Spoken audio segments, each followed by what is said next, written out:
On April 15, 2013, a tragic event unfolded in Boston, changing the city and its people forever. 2 bombs went off near the finish line of the annual Boston Marathon, resulting in multiple casualties and injuries. The investigation into this terrible incident revealed that the Tsarnaev brothers were responsible, having become radicalized and motivated by extremist ideology. This event led to a massive manhunt for the suspects and ultimately had a lasting impact on the city and its people. In this video, we'll explore the case of the Boston Marathon bombing and the manhunt for the Tsarnaev brothers.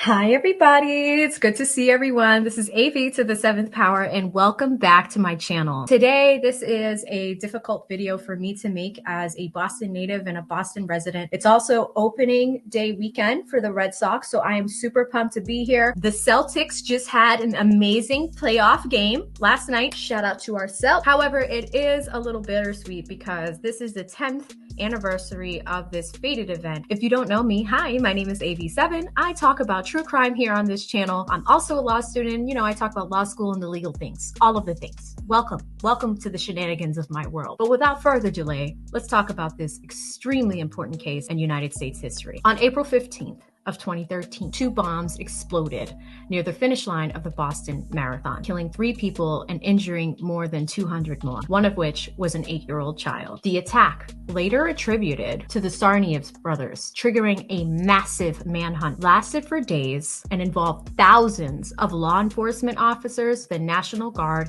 and even some private residents. The Tsarnaev brothers, Tamerlan and Johar Tsarnaev, were Chechen immigrants that had been in the Massachusetts areas for a few years. They had become radicalized in their religion and motivated by extremist ideology, and they planned to attack meticulously using bombs that they created at home. After the attack, law enforcement agencies quickly started investigating and gathering evidence. There was an entire warehouse dedicated to the cause of gathering evidence and sending the evidence to Quantico. And let me pause for a moment because there's an excellent Netflix documentary that I wish I can show here on my YouTube channel. However, if you are interested in it, I believe it's called Manhunt. I personally took a look at it last night and it was really good as a resident to be able to go back to these times and remember what did happen during Marathon Week in 2013. Law enforcement officers used CCTV footage, cell phone evidence, witness accounts, and even cell phone records to track down the Tsarnaev brothers. They were seen before and after the explosion. The first break in the case came when FBI released photos of the Tsarnaev brothers to the general public. They named them White Hat and Black Hat. Tamerlan and Zohar quickly fled the scene.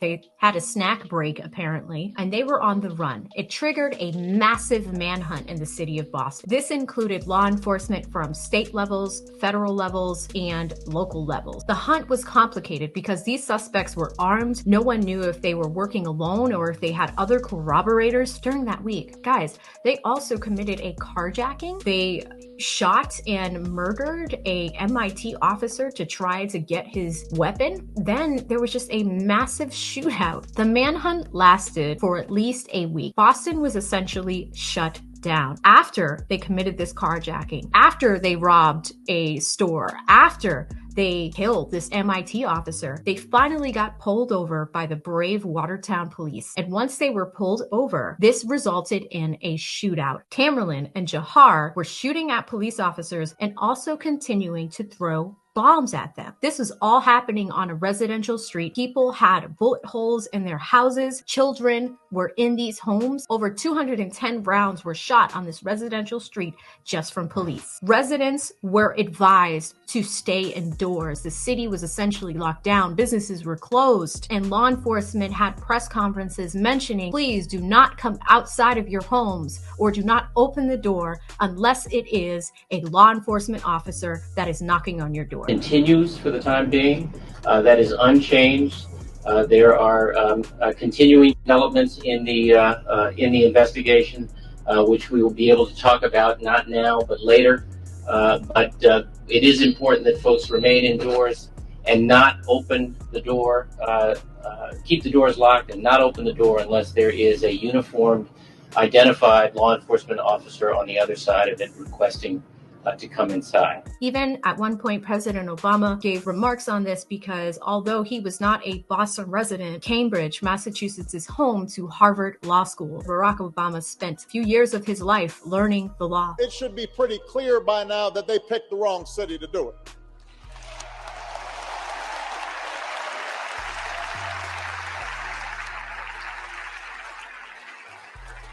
Not here in Boston.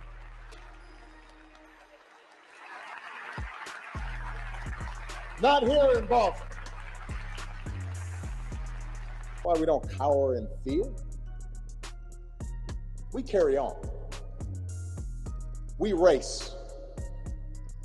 We strive. We build and we work and we love and we raise our kids to do the same, and we come together to celebrate life and to walk our cities and to cheer for our teams when the Sox and Celtics and Patriots or Bruins are champions again. To the chagrin of New York and Chicago fans, the crowds will gather and watch a parade go down Boylston Street. And this time next year, on the third Monday in April, the world will return to this great American city to run harder than ever and to cheer even louder for the 118th Boston Marathon. Johar, during this shootout, did something really egregious where he was attempting to flee the scene. Once his brother was shot, his brother tried to rush officers and officers got him down on the ground, and eventually Johar, trying to escape, turned the vehicle around, ran over his brother in an attempt to run over the other officers that were also arresting him. Johar fled the scene. Johar was eventually found hiding in a boat in a backyard in Watertown, Massachusetts, after a resident noticed blood on the side of his boat. He called for help, and the police, after doing a canvass of the scene door to door with everything locked down, immediately rushed to the scene. The capture of the surviving suspect was a major relief for law enforcement, for locals in the area, but also raised questions about the effectiveness of the security measures and the community in reporting suspicious activity. The aftermath of the attack, many questions were raised about the Tsarnaev brothers, their motives, and their background. The trial in 2015 was even crazier. Zohar Tsarnaev's defense team tried to show, or at least paint the picture, that his older brother was the mastermind behind these attacks. The trial of Tsarnaev, who was sentenced to death in 2015, further revealed the complexity of this case and the many factors that led to the tragedy. The Boston Marathon bombing is something that lives on in residents that still live in this state, and the manhunt that followed that impacted so many forever remains a pivotal moment in United States history. It also highlighted the cooperation between law enforcement and locals. That's it for today's video. A little bit of a heavy one, but one that was near and dear to my heart. You see the thumbnail, you know that we will always be Boston strong. Boston is such a prideful team when it comes to their sports, but also a prideful community when it came to solving this crime. Thank you for watching. We will be back soon with more fascinating cases to explore. Subscribe to the channel for more content like this. See you in the next one, and stay safe out there. Bye.